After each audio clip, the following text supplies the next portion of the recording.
Hallo, liebe Teilnehmer. Genau. Okay, everybody. I'm just waiting a little while and then I'm going to invite a very special guest today. Today, Anjali Sharma from Singapore is joining me on my little storytelling show. And she is a very professional person for storytelling for a personal brand.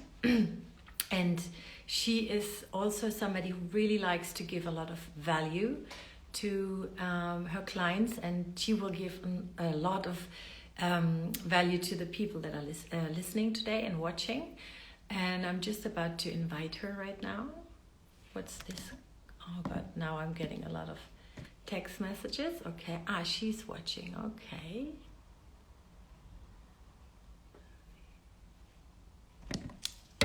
Okay, so. Hallo Stefan, schön, dass du da bist. It's in English today? Oh, there you are. That was quick.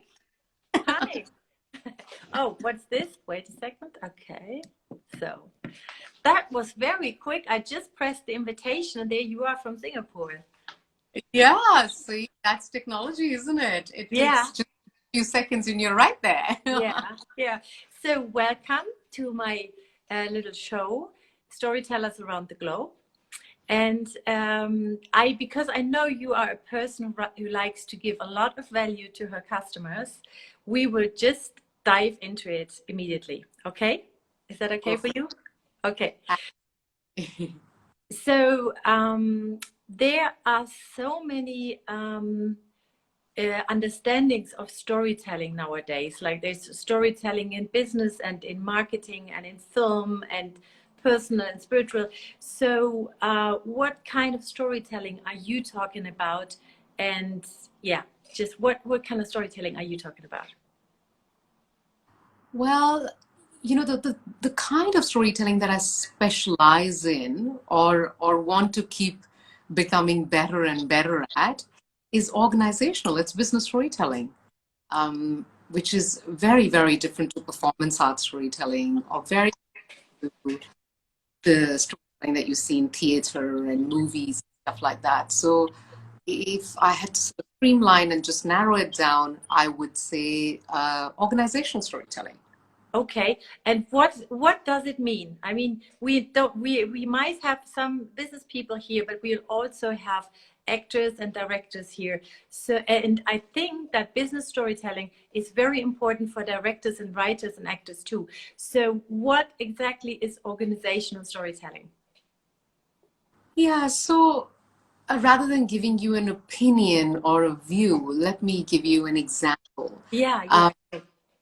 So say, for example, in an organization, you are wanting to do a large digital transformation project. For example, you're changing the CRM system, or you are now going to get artificial intelligence to do large projects within the organization, or you want to drive data-driven insights. If you have that change happening in the organization, how would you tell the story so that all these people who work in that organization are aligned? So organizational storytelling can very easily be defined as a way of communicating. Actually shifts from just communicating correct messages and focuses on correct messages that connect with people. So that would be an example of organizational. So that means, for example, I will ask a lot today. Okay, I hope that's okay, so that I got coffee. Go for it. Yeah, I make myself a coffee too. So when let's say, does it have to do with trust and with motivation, basically, in organizations? Yeah, largely there are a few words that we use. We use the word, engagement. We use the word influence. We use the word motivation. We use the word inspiration. But where I see a lot of my work is really in the influence zone. In decision making. Okay. So can you explain that? That sounds very interesting. Influence zone, that you like influence an organization to become more open or communicate their values or something? Yeah, so value storytelling is you know, a large part of organizational storytelling. But again, you know, let's zoom into the example part of it, Kathryn. So when you talk about influence, again, say for example, you are you own a you run a factory, you are head of a factory. And in this factory, you are going to now get a lot of the automation happening. So you're going to reduce the number of people that work in the factory, and you're going to have more robots working in the factory. Now, obviously, when you tell the humans that, Yeah. the fact that goodbye human, here comes the robot. But you do need people to come along with you and to actually understand why you're doing what you're doing, what their future looks like in that sort of a situation. So you need to be able to influence them to align on that decision and say, I'm with you, I'm clear about where this takes me. And that's probably what influence looks like in an organization. So rather than, you know, getting people to feel like this is going to work against me, how do you structure a story that tells people, even I have a role in this new future of the organization, and the change that is happening within the organization is in some way going to help me. Okay. Um, that's so interesting. I just have to remember that because as a director, I have to remember that to tell more stories to the team, to take them with me, because most of the time the team is really annoyed because the working hours are too long or the food is not good enough, you know, so you have a lot to do there. But uh, this example that you were talking about, that's very, and sorry, I'm just sitting kind of strangely. This example that you are saying, that's interesting for me, because how or what kind of story could you tell to people when you have to tell them, okay, sorry folks, some of you have to leave, and instead of the leaving people, we will take in robots. What kind of story could you tell or influence the climate of the company so that everybody's looking forward to that and say, okay, it's a change, but we are open for it? Yeah, so Kathryn, nobody looks forward to being retrenched. Absolutely not. So I'm yet to work with any organization that actually has to retrench people because of a shift towards, you know, like a smart factory initiative or you know, robotics and automation or artificial intelligence implementation. I'm yet to come across an organization that actually has to retrench people for that. But they do retrench people who are not willing to learn the new skills that are required to work Okay. in a new environment, right? Mhm. So therein, then you kind of zoom back into the clarity of the situation, right? You want to make it very clear for them. There is a role for you. Here's what we are going to enable you to do in this new future that we are going to be in. So that's how you structure the story. You structure the story first from 2 points of view. You know, you first of all actually show how not having that change affects the individual. Let me give you an example. Okay, so Yeah. you are and you joined the factory about 8 years ago, and your job in the factory is to move the products in the trolley from one end of the factory, one assembly point, to the other assembly point. And this is a long walk that you do every single day. And roughly, if you were to kind of calculate on an average, you move 8 times up and down. Now, because the demand for the product that gets made in this factory has increased substantially, that same human is walking maybe 32 times. That is not sustainable.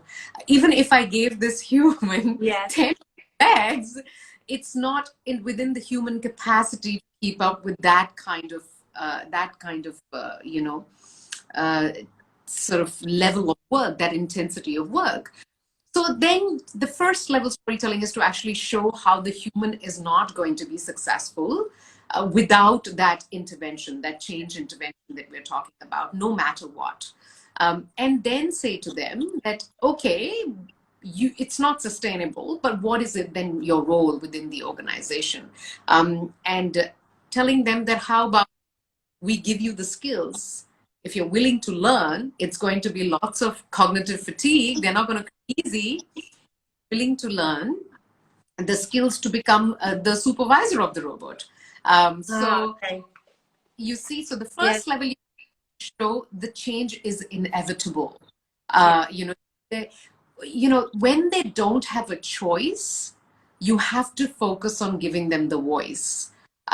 So if there's no choice, there's no choice. And a lot of the change we see that way. And then the question becomes, okay, now how do you give them the voice? There is no choice. And then you structure the story based on that.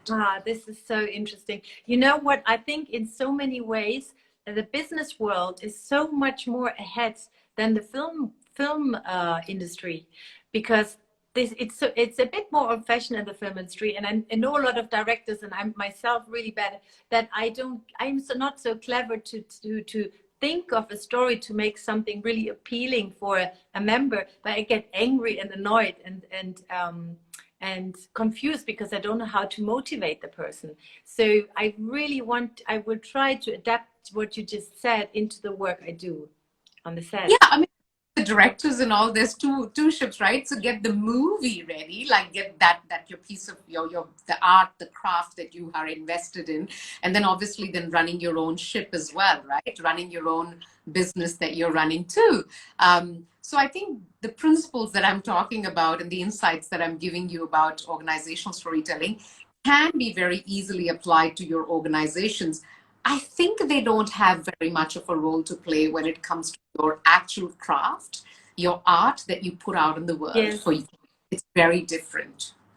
It's yeah, very, well, yeah, it may be in a way, but in another way, like the old stories, a good story is a good story, no matter in what area, you know. yeah, good story is a good story, Yeah. depending on who the audience is. Absolutely. Yeah. So, Anjali, tell me, because I'm so curious, actually, to the people that are watching, if you have questions, just write them. Yeah. Okay. Um, you make me so curious with your Instagram account, because I like it so much and I find it very inspiring. And so how how can I imagine you to work? Do you work with single clients more, or do you work with companies? 99% of my work is with large corporates. Okay. All right. So when they come to you, what's the way you work with them? Because is it also about, probably it's about finding personal stories, personal examples, or do you concentrate more on how can I say it, on stories that are kind of working very well that you could use for the occasion? How do you work with them? So there are 3 questions within your question. Yes, you're right. I'll answer all 3 of them one by one. How do I work with the organizations?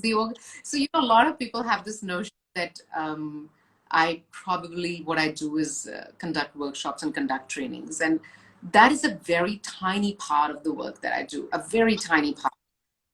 The large part of the work actually sits with business problems. So what is a business problem? A business problem is there is a large organization in Japan.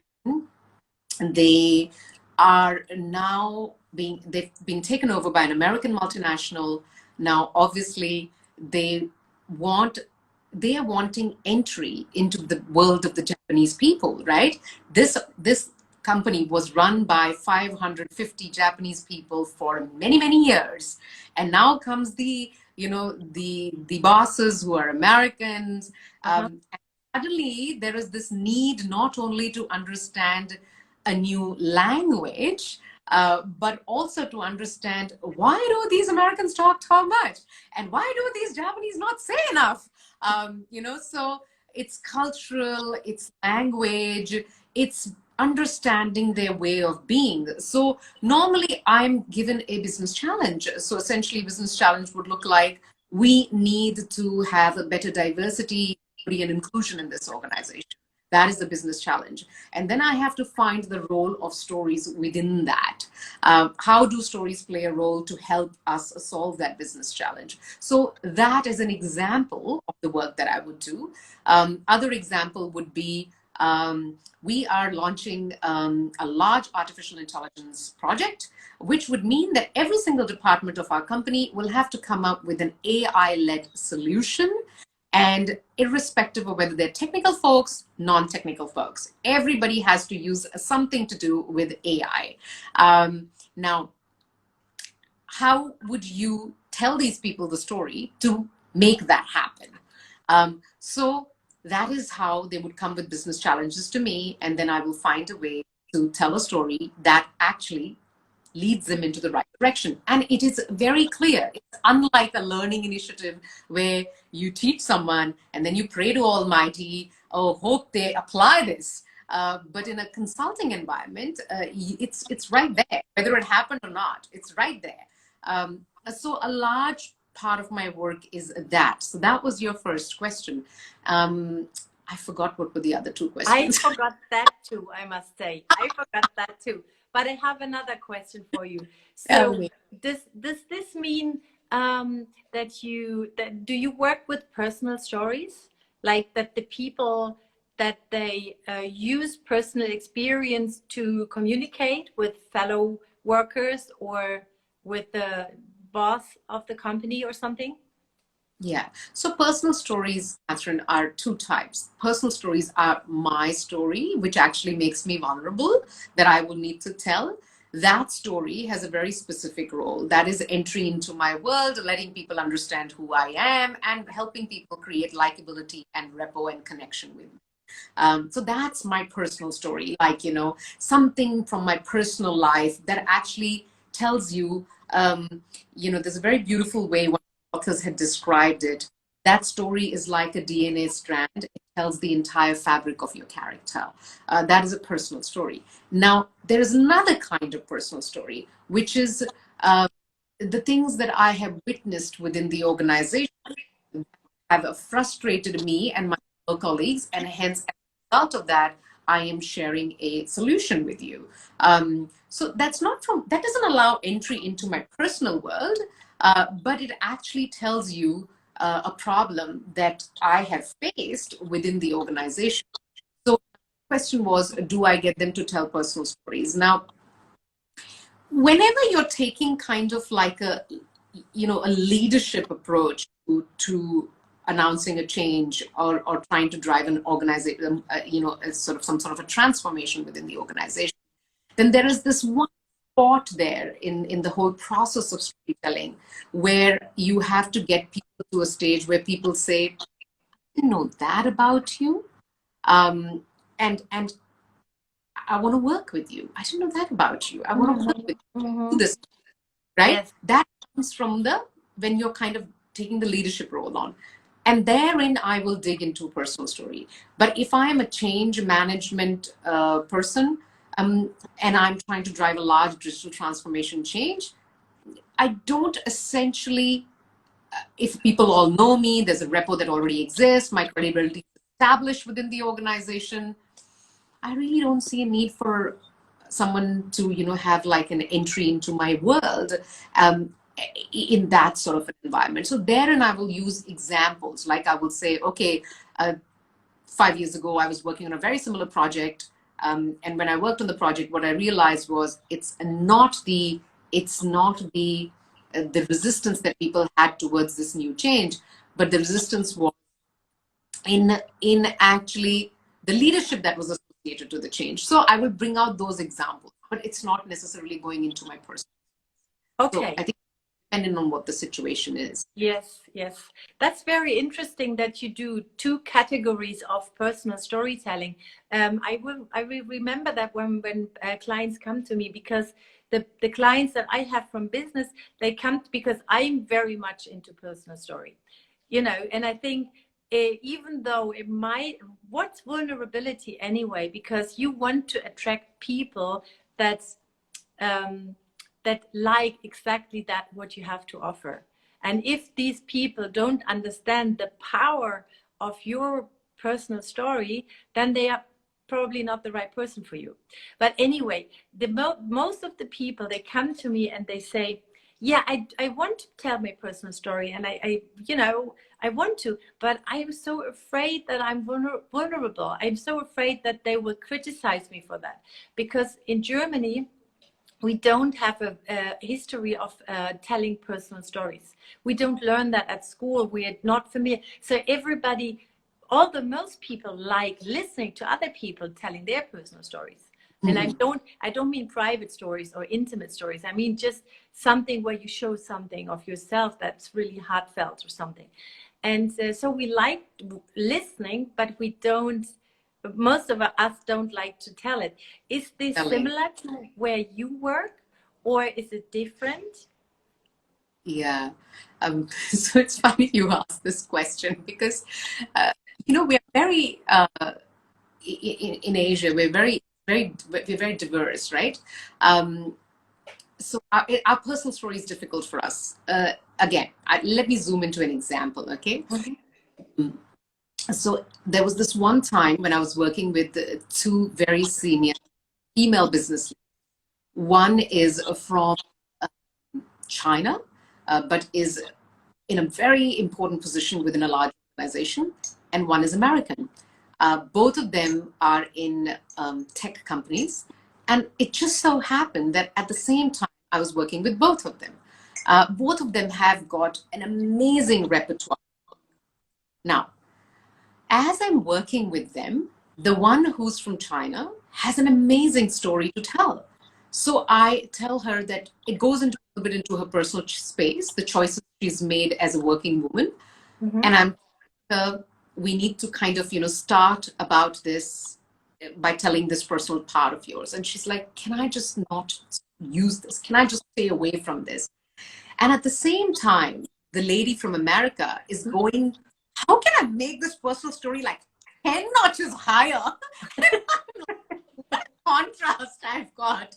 So, yes, you are absolutely right. And I can tell you, the lady from America went and delivered this story. As she was delivering this story, I knew somebody in the audience. Now, that person in the audience didn't know that I have worked with this lady to come up with that story, but sends me the photo of this lady and says to me, it's my dream to speak like her. It's my dream to be able to put a story together. And I just smile. But the point here I'm trying to make is that, that appetite for trying something completely new tends to be low even in this part of the world. And vulnerability and storytelling of like kind of a personal sort of space is not an age-old concept in this part of the world. So yeah, there is a little bit in not in all the leaders, but I would say majority of the leaders, yeah, I mean they're not jumping up and down and feeling too excited about the fact that they have to tell a personal story. But hey, Singapore, Yes. we've got lots of different nationalities who live here. So if I do get a client who kind of says, can we just stay away from my personal stuff?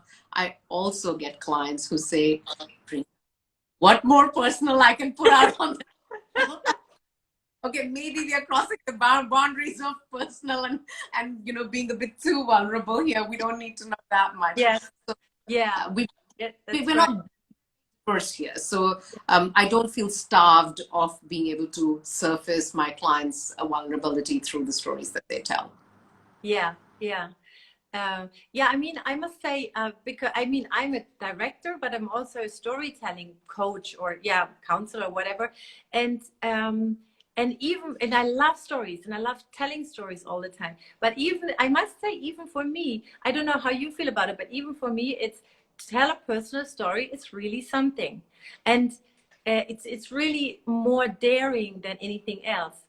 But it's also more, what you say, honoring. No, it's more rewarding. Yes, because um, sometimes people come to me and they are really deeply moved, and that's what I want. You know, that's what we want with storytellers. We want to make people feel, love, and heal, so to say. And Yeah. so, how do you feel about this? Yeah, I think you're absolutely right. But I think, Kathryn, the point here becomes about the boundaries. Let's look at some of the most amazing storytellers in this world. You know, I mean, I'm sure you have your list. I have mine. You know, I mean, Malcolm Gladwell is an amazing storyteller. Yes. Brene Brown is an amazing Oh yeah. storyteller. Let's look at all of them. How many of them actually go into real deep down personal storytelling? They will tell storytelling, they will tell stories about themselves, which actually help audience understand something. Yes. I think that the thing that my personal values are really against is monetizing your personal stories, right? So I think I'm very clear about, you will never get that much personal storytelling from me that it becomes a tactic for attraction. You know, that it becomes like I'm looking for an emotional glue for traction, or from, you know, yes, you can get into that space. And none of the people that I admire for storytelling who are globally known do that. I mean, tell me one personal story you've ever heard Gladwell tell. Never, ever. You know, at the go to a place where he'll say, oh, I had a friend when I was really young who was a major influence in my life, and he made me really curious about things. That's as far you would go with Malcolm Gladwell as possible. Right? Look around. Kind of stories that Brene Brown tells us about her daughters and things that she's learned about the school, her swimming thing, you know, when she first gave the TED talk and the shame she received about, like, the body shame she received. You don't get more than that. You know, you don't get. Oh yeah. Yeah. No, There's got to be some. Yeah. But I think that's not what I don't think I disagree with you. I don't mean something else, because some, like Mark Travis, who's my storytelling teacher, he said last week, he said something beautiful. He said, your story it should be a gift to the audience. This is where you come with the value. If it doesn't have a value for the audience, then it's all about the storyteller, and that feels wrong. That feels like, what are you telling your story for? To be looked at, to be loved, to be pitied? And but I do think that people sense this, and that's always when it feels awkward.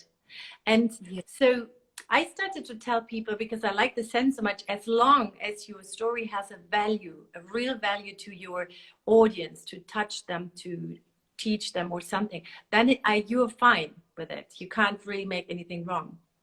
Absolutely. Yeah. I mean, I think your story, if it's positioned as a gift to the audience and leads them to some place, then absolutely. But I think that also sort of depends on, you know, whether sometimes telling your personal story is letting people off the hook. What that means is, you know, if I say to someone that, you know, a really major brand found me online, and asked me to do a project in New York for 3 months.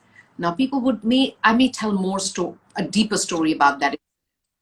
Now, off the hook means people would listen to that and say, well, that's never going to happen to me. So you're off the hook, you know, now. So I am now not letting you put that effort that you need to put in to be able to do what you need to do to be successful. And I think it's just very important to be very careful about telling the story that lets people off the hook. Like, one of the things is, people will ask me, what's your routine like? And what do you do? And I'm like, yeah, okay, I can give you some general thing, but I'm not telling you exact. So then it becomes, oh, you can do calls because you have a separate office in your house. Oh, you can do this because, you know, your daughter is grown up. You're off the hook. You know, you will and look for paths that are suited to you to get yourself off the hook. So I think it's important to be very mindful of why you're telling this story, and what can have on the. Yes. And that's, you know, that's what I really like with your videos on your Instagram account, that you explain it so well. When can you use what story? For example, to say, if you have a presentation, don't start with the story, tell the reason why you're telling the story. Otherwise, they will think, why is she telling a story? You said something like that, right? Yes. And I really like this because it explains so well when can you use what, but be careful and always explain, because some people might feel offended, or it might feel too intimate to tell a story like that. Totally. I mean, imagine standing in front of stakeholders and saying, 5 years ago, and the stakeholders be like, can you just get to the point? Like, why am I listening to what happened 5 years ago? Yeah. We witnessed all of this enough to know that, positioning the story before telling the story is really important. That is where I think the corporate world kind of differs from the performance arts world. It performance arts world is very different. It is so hard, emotional, part of it, and I think it's fabulous. But and don't get me wrong, I'm a sucker for music. You put a music on, I can cry, I can laugh, you can make me dance with it. I'm hugely influenced by performance art. I mean, I'm an Indian. I love Bollywood, right? Like, I'm brought up with all things performance arts. I love all those things. Very emotional individual. But when it comes to my work, I know this is organizational storytelling. The kind of emotion you use has got very little to do with how you feel and the feeling you want to trigger in the others. It's got everything to do with the fact I get the frustration, anxiety, uncertainty, and fear you feel at that time.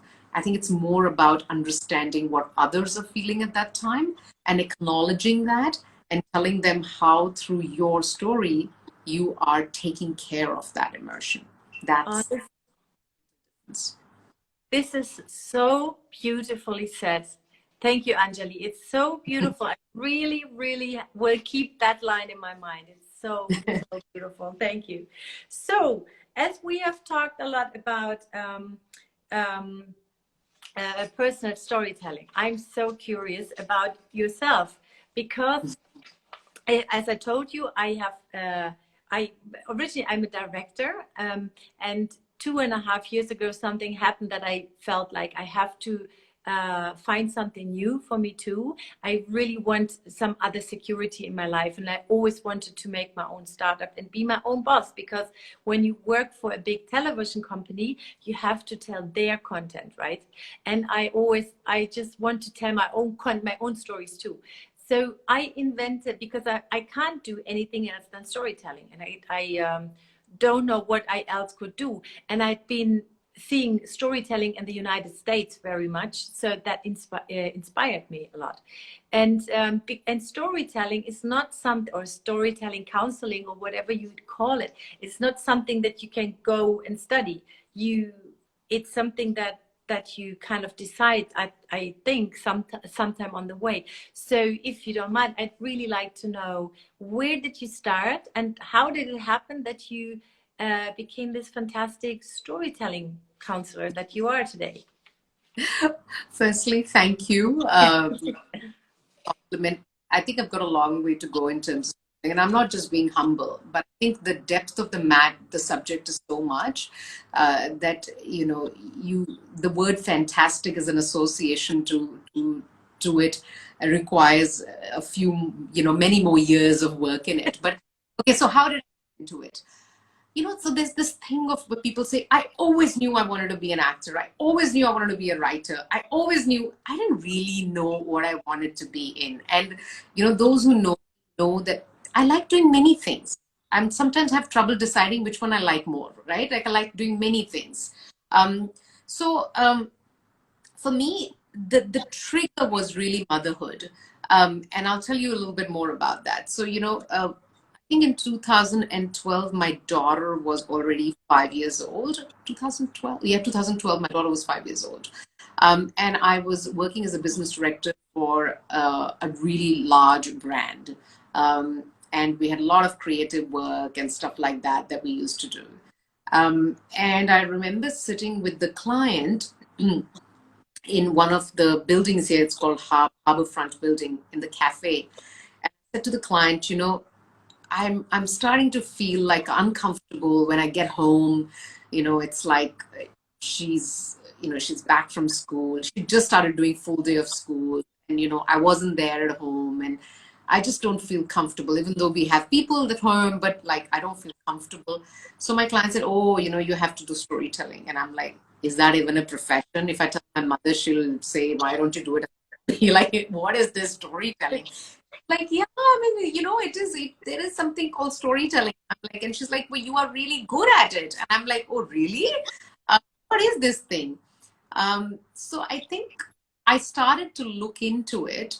And then I realized that from the space that I came in, which is very much organizational, corporate, very few people in this world were doing it.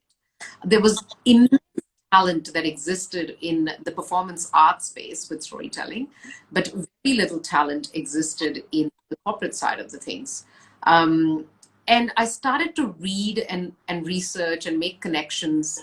And I realized that a lot of it intuitively was within me. I was doing it already. I might not just have the language for it, and I might not have the words to explain that, but it was intuitive for me.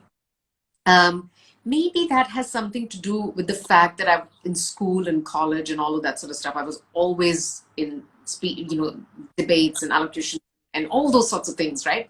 Which require people to speak. Like if there's a function, Anjali, you be like, it was just a natural thing. It was just used to happen. I don't know how that happened, but it was always there. But they say you can only connect dots looking back, right? So this ability, this thing to be able to communicate always was there. And then I started getting into it simply because I wanted flexibility for my daughter, right? Like I wanted to be with her more. I wanted to spend more time with her. And I also remember that was the trigger. What was the final, like, that's it, I'm doing my thing now, was actually this day we were having this meeting. And as I mentioned, I was working for a really large brand and we were putting together this creative. And we had this idea and I like, okay, so we're going to do this. And suddenly got up and said that, look, the brand guardian will not allow to do that. So every second thing that I would say, this person would say, the brand guardian won't allow us to do that. And I said, who is this brand guardian? I want to talk to this brand guardian because it's not making sense to me anymore that everything we want to do, this brand guardian is not going to allow. So then this person goes, ha ha ha, you cannot talk to brand guardian. And I said, why can't I talk to brand guardian? And he says, brand guardian is a book that lays out what we can and we can't do. I said, what rubbish? You are telling me we can't do something because it's written in a book? And then I said, where is the book? So we got that book and I saw the first page of the book. The book was actually written 5 years ago. So much had changed. The book had not been up. I mean, I understand why the brand guardian existed so that we don't kind of start making our brand into something that it's not meant to be, but it was not serving its purpose at that time. And that point on, I realized I questioned too much. I asked too many questions in the organization, so much so that I saw my immediate reporting line started to kind of roll eyes and go, here we go. It's hard to answer these questions now. And in parallel, the whole thing of wanting to be, wanting to have time with my daughter was happening. Then this was happening. And then I was like, you know what? I want to sit in the driver's seat of my career. Let me just give this a go. If it doesn't work, I can always come back to the world that I belong to. And, with support of my husband, who's also my best friend, he said, go for it. You've got nothing to lose. So I tried. That's great. But I did two things in parallel. So I kept working for that kind of the space that I used to work in. And I started Narrative, the Business of Stories, with full disclosure to everyone at the same time. I ran two things for 1 full year. Wow. And then the placement happened on the other side. It became so popular that I was like, okay, I can stop this other job. So 1 year was tough because I was doing 2 jobs. Yeah. Oh, that's exciting. That's wonderful. That's great. And it's interesting because we both had a very similar trigger to invent ourselves a new job. I mean, like the storytelling counseling is something that we invent. It's not something that exists for many years or something, you know. And so that's great. Okay, thank you for sharing this with us, Anjali. And as Not we are talking about stories so much, what would you think? What makes a good story? Oh, I've thought a lot about this. I think it's, there are so many things that make a good story, but here's, if I had to tell you only one thing, a story that resonates is a good story. If there is no resonance, even if it is true, doesn't matter. It's not going to do its Yeah, job. yeah, That resonates, that makes the person say, this is for me, this is my story. I want to change things because, you know, this is, so even if you the movie, the movie world or the cinema world, even when you watch a movie, and this I learned from my, I think my mother said this to me many years ago. My mom said to me, and this was a very profound insight for me into the world of storytelling. My mom said to me that, when we were young, we used to watch a movie and we used to think of ourselves as the actress, right? But now that my kids are kind of growing up, I think of myself as the mothers in the movie. I don't think of myself as the actress anymore. And I think we all find ourselves in the stories, right? And that is what resonance is. yeah. Um, and that is the biggest missing piece in the organizational storytelling. Movies are fab at doing that. Organizations are at embryonic stages of getting that right. Ah, okay.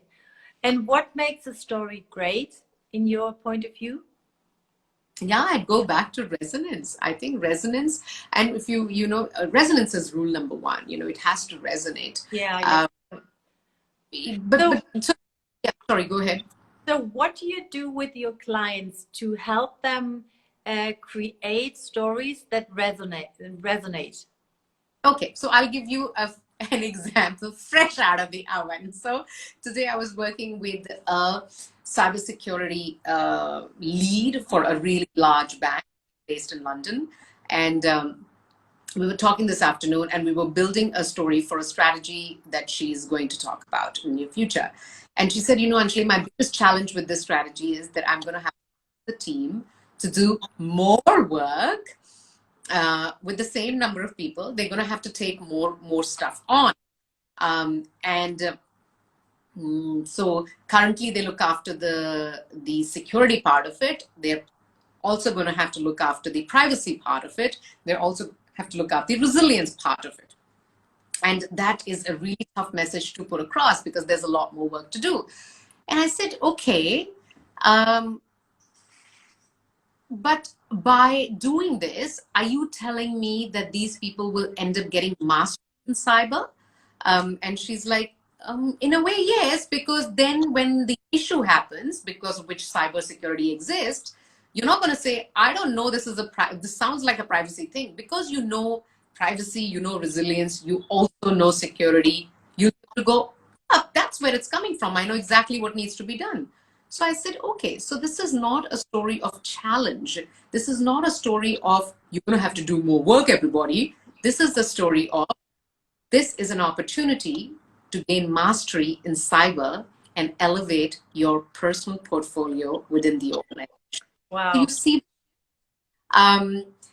that's when people go, me too. I want to gain mastery and I want to become a respected individual who people want to learn from. So I think that's where the resonance part comes. You don't need to tell people the story of, I'm so sorry, you have to do more work.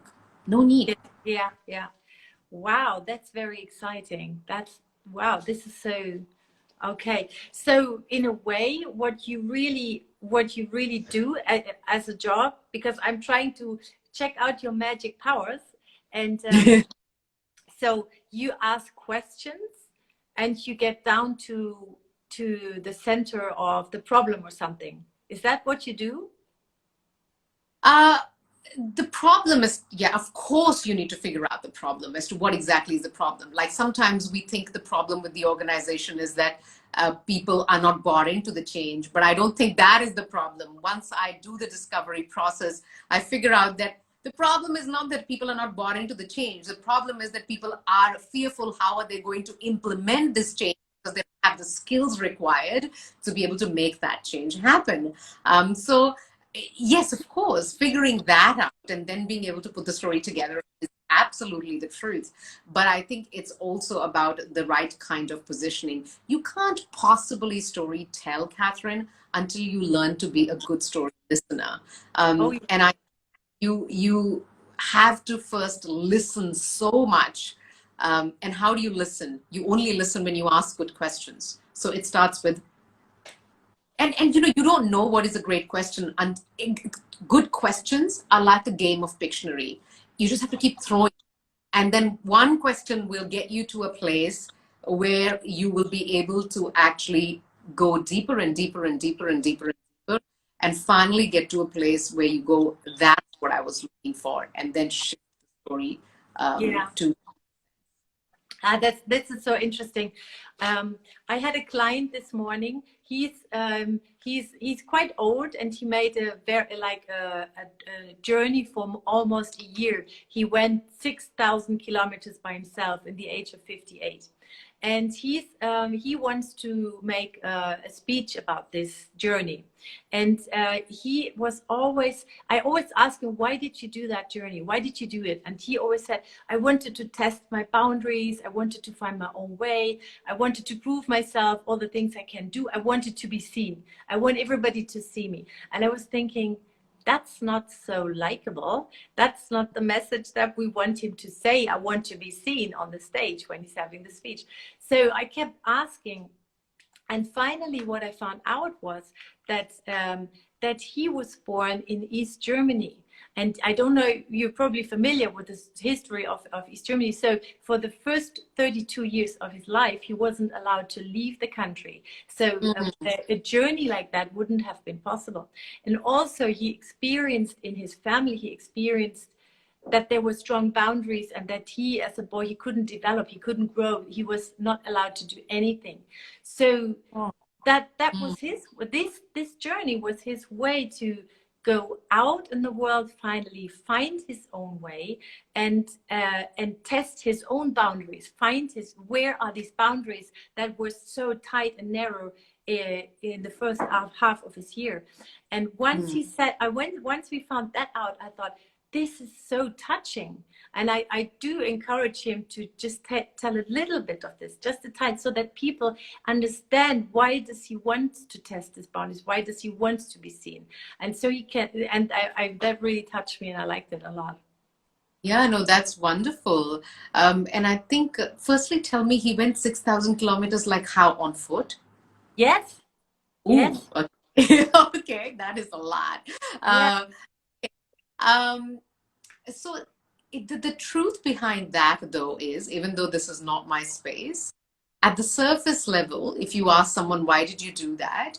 They will give you some answers that they think are the answer. Yeah. When you keep questioning and they have to keep finding the answers, you eventually do get to that spot where you figure out, where did this originate from? What was the trigger for it? That is a very, very different type of space. Actually, to be very honest with you, it's not a space that I like getting into, because it requires immense emotional, you have to have a lot of emotional resilience to be able to get that sort of stuff out of people, and a lot of patience. So I know of those sorts of situations, but I also know I stay away from situations like that. Like, I don't get into those sorts of situations where people find meaning. Not good at that. Yeah. Yeah, I don't know. I think that's what I'm very passionate about. That's the same work as a director with actors, you know. You try to get to the director's core, or to his heart, to make him perform as if the character he's acting is himself or herself. So I really love that, but I do know it's not something for everybody, and that's probably why I'm not so specialized in business people. But some people want me to do that, so I really like doing it, and it made, and the thing was, it made this man so much more likable. The moment he said that, my heart opened, and before that I wasn't sure if I like him or not. And at that moment, I really liked him. So, so now that we have talked a bit about what makes a good story and what's the power of storytelling, I would really, oh yeah, one question before because I'm very curious about the book that you're writing. But before I ask you that, I know this is probably also not an area you would like to touch, but I'm just so curious, I must ask you. When I work with people on stories, I experience that the pure fact of that making them tell their stories makes them more real, and in a way I think it heals them, not in a psychotherapeutic way, but in a just, oh, it's such a relief, even in a secure, just in a room to tell my story. So I was wondering, do you have that sometimes in the business area, in the workforce too, that you see that it changes people, no matter how professional or organizational the story is, that it has an impact on them?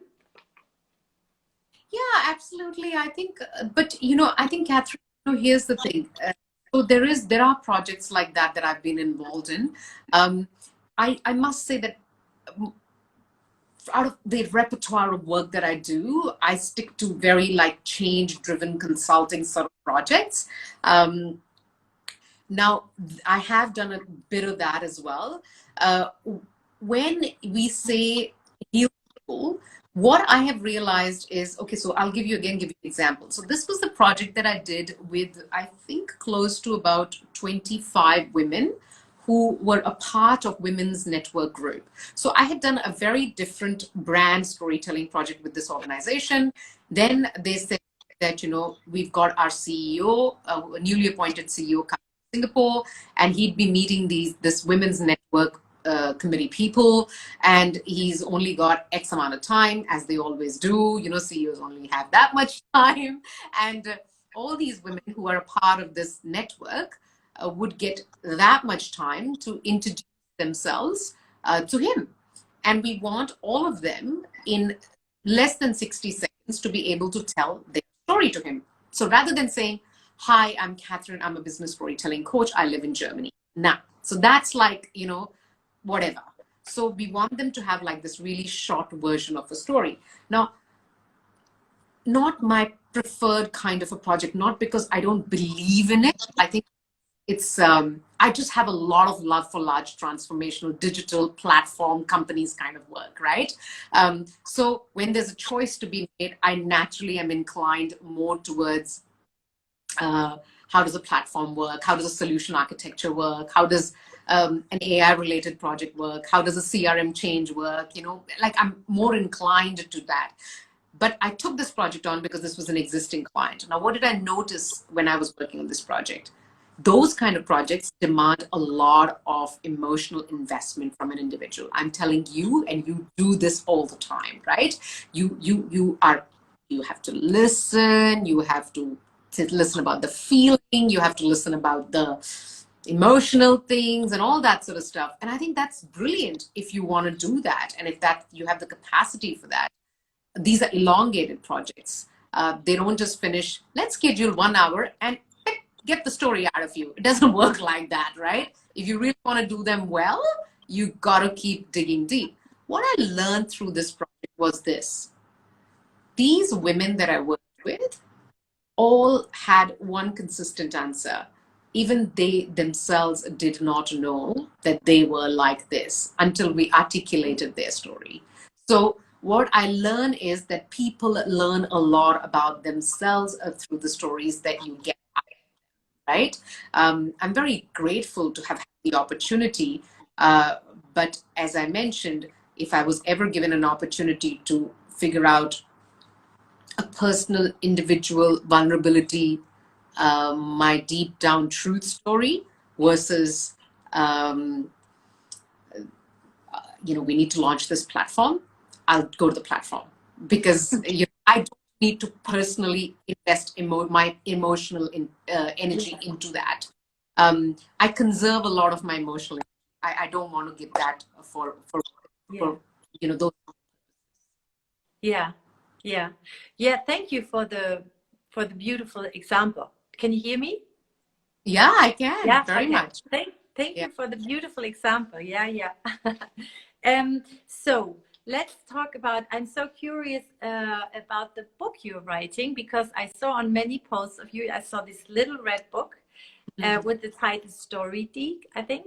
And actually, I find that a very fascinating strategy, and I will let myself being inspired by it. And because I wrote a book, I'm just finishing a book since last year right now, and I would do the same thing because that's so nice. And then you have this little arrow saying coming soon. I really like it. So what is this book about, and when can we read it?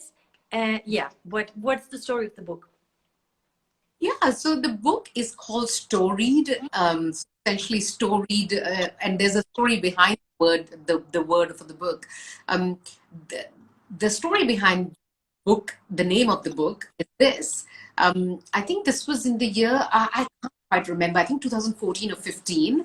A client of mine had sent me on this project where over for 10 days, I was doing 2 days in a country and then at night flying off to another country and the next morning work in that country and then again fly off to another country and the morning work. So for 10 days, I kept doing this. Now my client is based out of New York and she was also very worried that we were going to do this.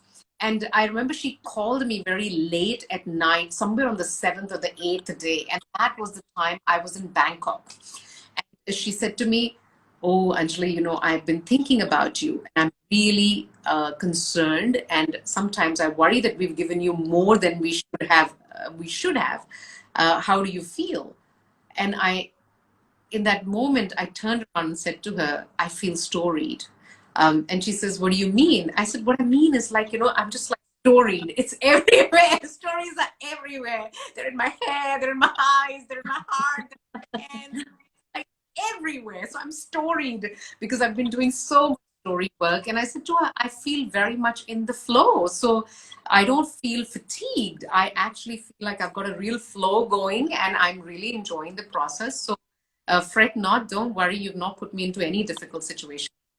Um, so that story, that word has stuck by me because with the intensity of projects that I do, I sometimes laugh at home as well. I'll say to my husband, "Storied," it's like I'm storied. And that's how, now what happened, I thought of that using that as the name of the book. There's also something about D, the D being the big D.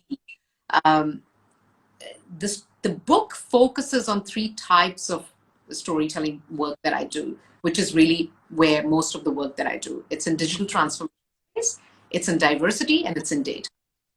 Those are the three areas. So really big. Uh, so I did sort of chase this work, Kathryn. Um, when I looked at the repertoire of the work that I've had over the last 4 to 5 years, almost every project was about one of these three things. It was either about data-driven insight stories, or it was about diversity, or it was about transformation. So I then wrote everything I have learned by being on these projects. And when I decided to write the book, I used to worry, "Oh, I'm going to forget this lovely thing I've learned by being on this project. Oh, I'm going to forget this lovely thing I learned about by being on this project." So I just thought, I'm going to just put it in the book because I don't want to forget. Actually, I wrote the book like I was writing it for myself. Then there was, there was some, some people started approaching about converting it into a book and getting it out, publishing and stuff like that. So then I sort of decided, okay, fine. If there is somebody who's already wanting to take this forward, might as well. Okay.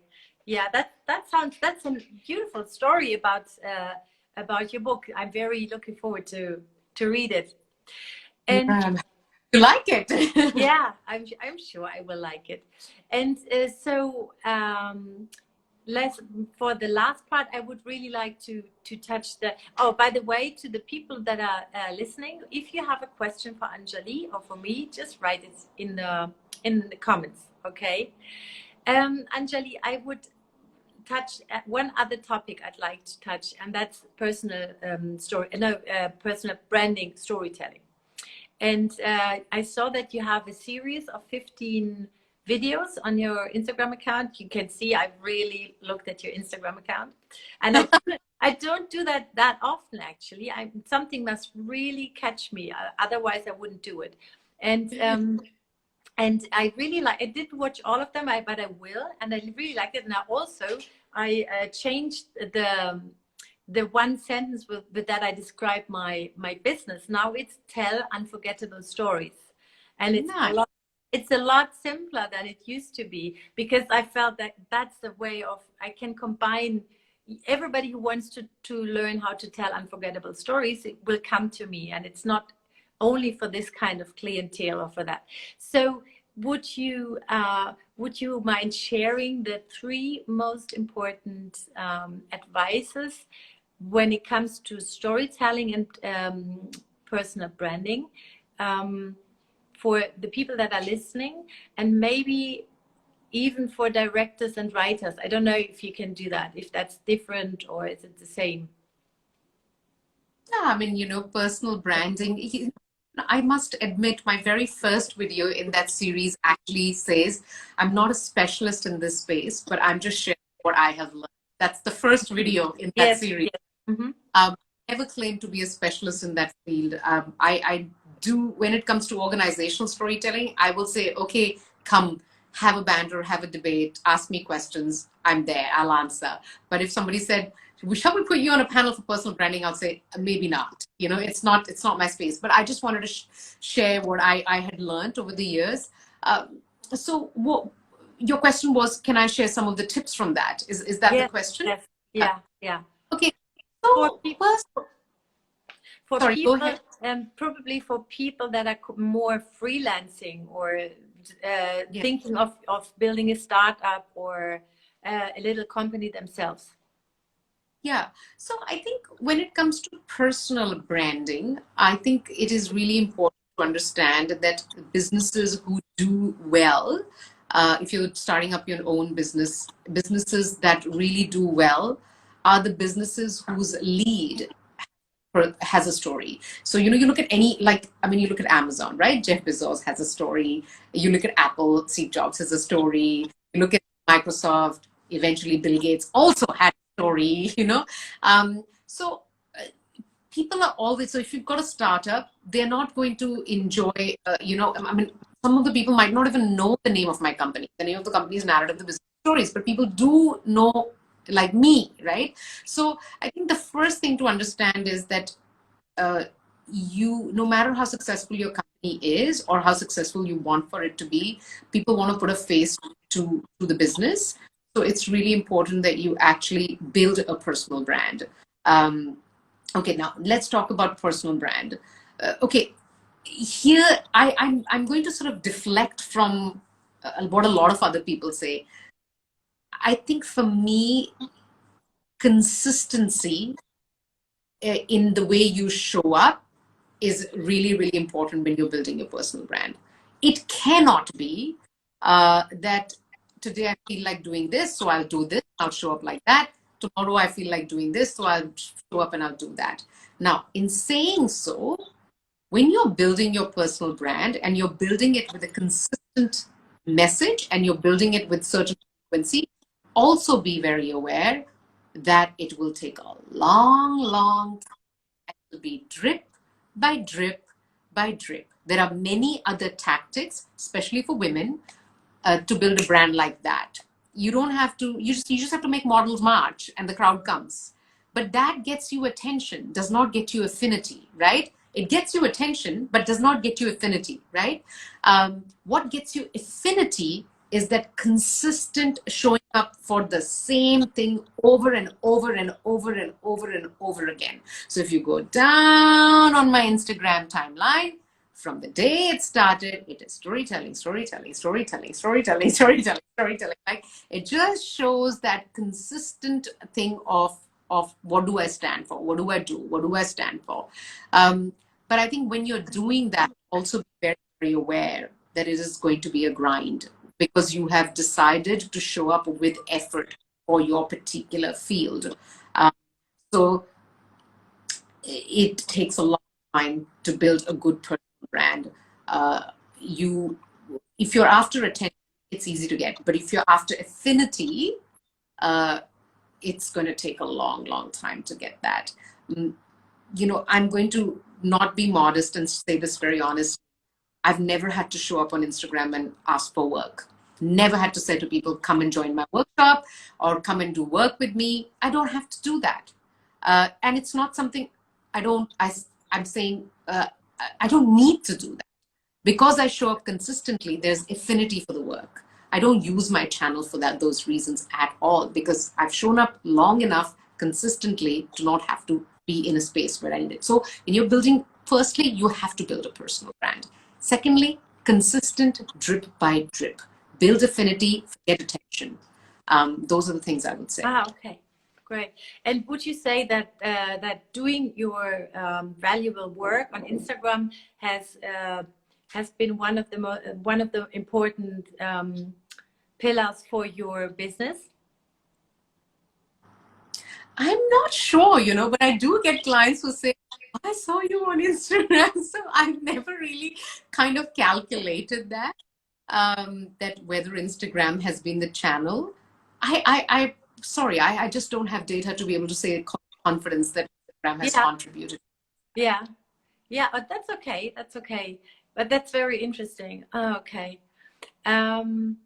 Yeah. So I am almost at the end with my questions.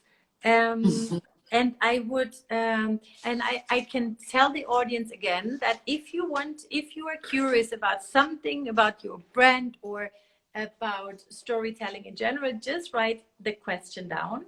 And otherwise, we will slowly come to an end with our little show. And what else did I want to? Can you tell us when is your book story going to come out? We're waiting for publishers to tell us that. Okay. Somewhere in the middle of the year, but we're waiting for publisher announcement until we're waiting for them to let us know. Okay. Yeah. So, is there anything else you would like to ask or you would want to know? About yourself, Kathryn? I want to know a lot about you, but maybe I can do an interview on you then. Yeah, that's nice. Yeah. So I want to thank you so much for being here.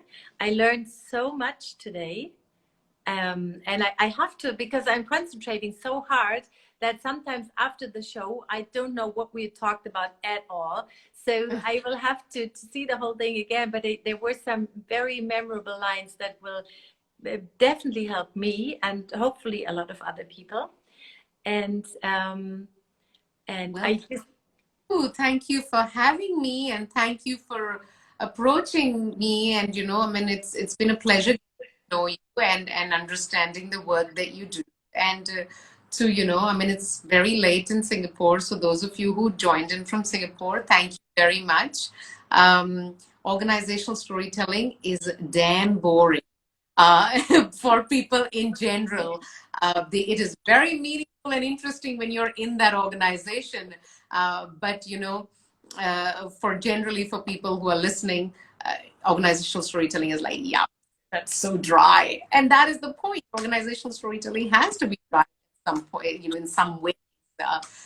So thank you for your patience. And Kathryn, one more time, thank you very much for having me.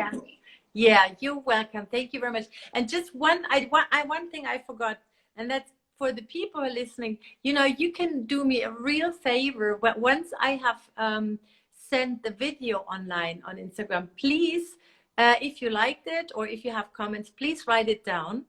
And also next week, I want to announce next week, there's going to be a famous American writer of 3 best-selling novels. It's Kathryn Arden, and I discovered her last year, just like I discovered you. And because I read her first book, which is called, I think, The Bear and the Nightingale, which is a title I normally never read. And then I read it, and that book was so beautiful because it has the best heroine I have read in a long time.